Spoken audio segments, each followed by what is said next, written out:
박완서의 자전적 소설 마지막 세 번째 그 남자네 집입니다. 우리가 읽은 종자독서 48 그 많던 시간은 누가 다 먹었을까는 저자 유년 시절부터 20살까지 이야기고요.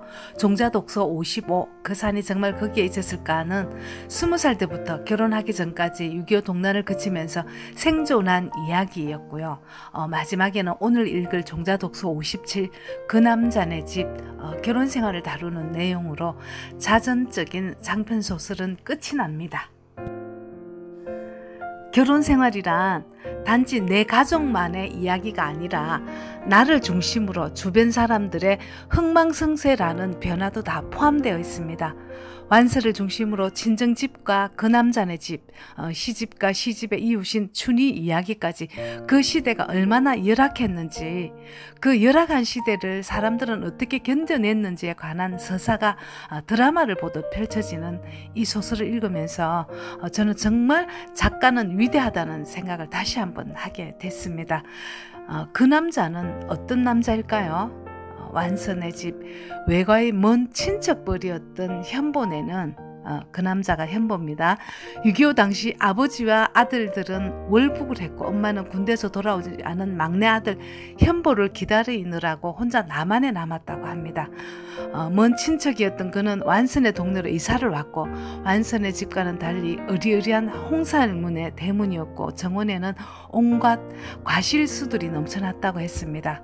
38선이 그 지기는 했지만 아직 사인을 하지 않아 전쟁 휴직인 그때 폐허가 아는 것이 없었고 그 남자와의 데이트는 폐허를 견디는 힘이었고 내 몸에 물이 오르는 느낌일 때 그 남자는 완서를 구슬 같다고 말해주어서 그의 겨울 내 생의 구슬 같은 한 해였다고 저자는 추억합니다.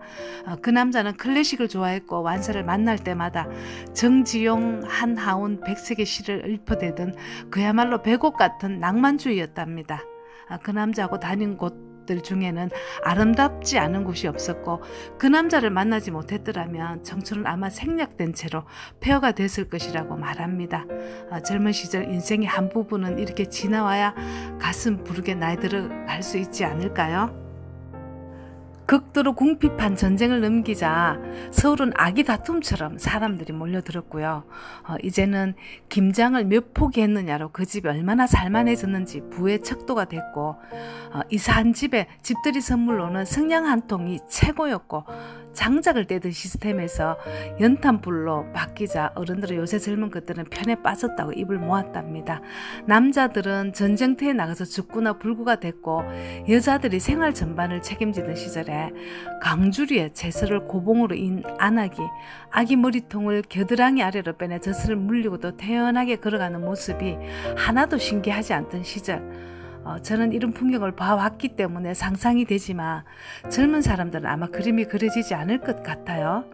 전쟁이 끝나면 집값이 오르리라는 기대감 때문에 그때도 현금 부자들은 집을 보러 다니기에 바빴고 예나 지금이나 서울에서는 이사만 잘하면 부자가 되는 길이었나요? 완선의 집도 화폐 계획이 일어나기 전에 이사갈 집을 미리 계약해두고 화폐 계획이 이루고 지고 난 뒤에 살던 집을 팔아서 절묘하게 타이밍이 잘 맞아떨어져서 더 좋은 집으로 이사를 했답니다.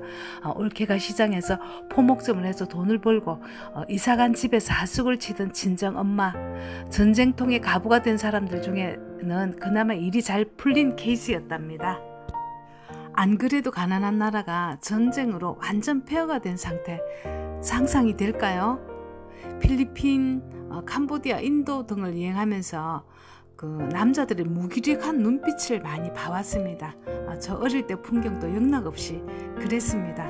한국적인 것은 무조건 엽전이고 고루한 것으로 취급하고 미제라면 입던 빤스까지 좋아했던 시대부터 80년대까지의 시대적인 상황이 군데군데 들어있어서 어떤 장면은 흑백으로 떠올려야만 제대로 상상이 됐습니다. 박완서의 엄마는 양반으로서의 자존심이나 체면치레가 뼛속까지 중요한 사람이고 내 딸은 서울대학까지 들어갔다는 사실이 친정엄마에게는 존재 이유가 되는 사람이었습니다.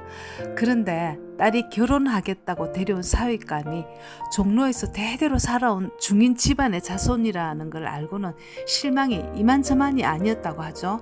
사위감은 은행원이었고 완서 엄마는 일제시대 상고를 나왔다는 것은 해방 후에는 상과대학을 나온 것과 같다는 터무니없는 주장으로 본인의 체면을 지켜낸 사람이었습니다.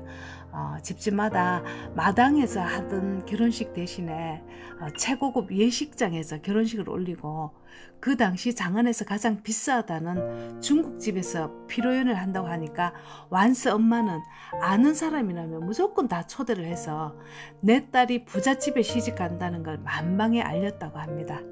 밥 먹고 살기도 어려웠던 시절에 중화요리로 한 끼 식사를 할 수 있는 피로연이란 대단한 것이었고 그 많은 인원을 사위가 다 책임져 주었다고 합니다.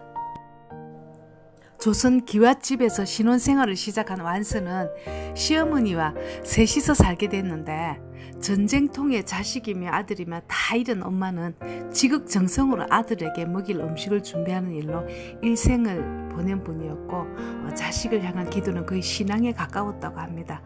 날마다 먹을 걱정만 하고 사는 이 집의 가풍이 문학적인 뇌를 가진 완서에게는 식은 음식처럼 시시해질 무렵에 그 남자의 누나가 완서를 찾아와서 동생 현보가 첫사랑이었던 완서를 잃고 지금 거의 폐인 상태가 되었다는 소식을 전합니다. 결혼한 완서에게는 아주 미안한 일이지만 내 동생을 한 번만 만나줄 것을 요청합니다. 아싸, 완서는 나 구슬 같은 처녀로 다시 돌아가리라. 시장을 보러 간다는 말을 시어머니에게 남기고 그 시간만큼 정해진 시간만큼 그 남자를 만났습니다.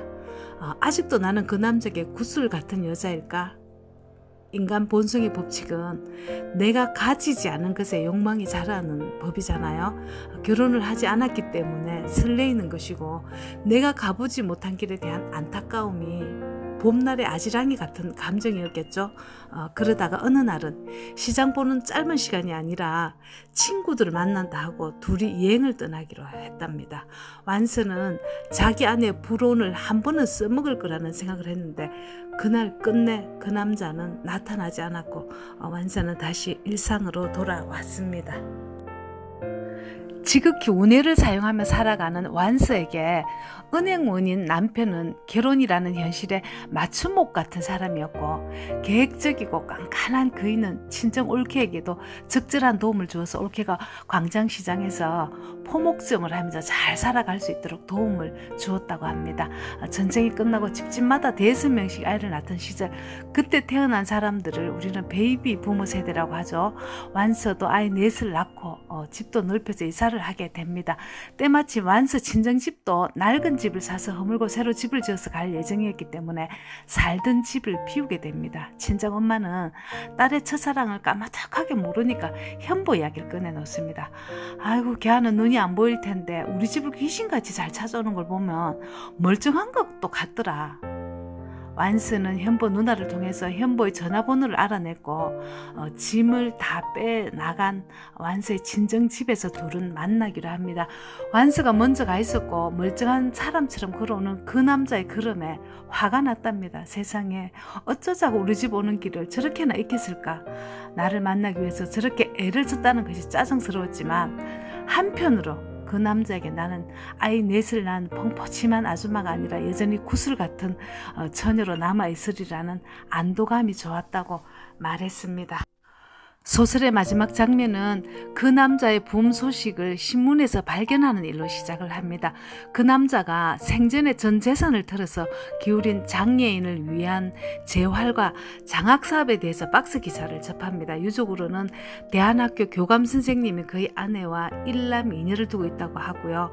문상은 안 가기로 했답니다. 그 남자를 마지막으로 만났을 때가 그 남자 엄마의 장례식장이었다고 하는데요. 한평생 아들 뒤치다거리 하시다가 돌아간 엄마의 장례식장에 그 남자는 짐승처럼 울었고 우는 남자를 봉해줬을 때 그 남자도 무너지듯 안겨왔다고 합니다. 우리의 포옹은 내가 꿈꾸던 포옹하고도 욕망하던 포옹하고도 달랐다. 우리의 포옹은 물처럼 단단하고 완벽했다. 우리의 결별은 그것으로 좋겠다가 마지막 문장이었습니다. 책을 듣고 오래오래 앉아서 창밖을 봤습니다. 저는 다음 주 종자독서 58은 우울할 땐 뇌과학이고 종자독서 59는 좀 특별합니다. 제가 독하게 독서를 한 지 1년 8개월 만에 작가에 도전했고요. 2년 9개월 만에 책이 드디어 나왔습니다. 임경남의 나 데리고 잘 사는 법. 종자독서 59로 만날게요. 이번 주 금요일 29일이나 30일쯤에 서점에 깔릴 예정인데요. 인터넷으로 주문하시면 됩니다. 감사합니다.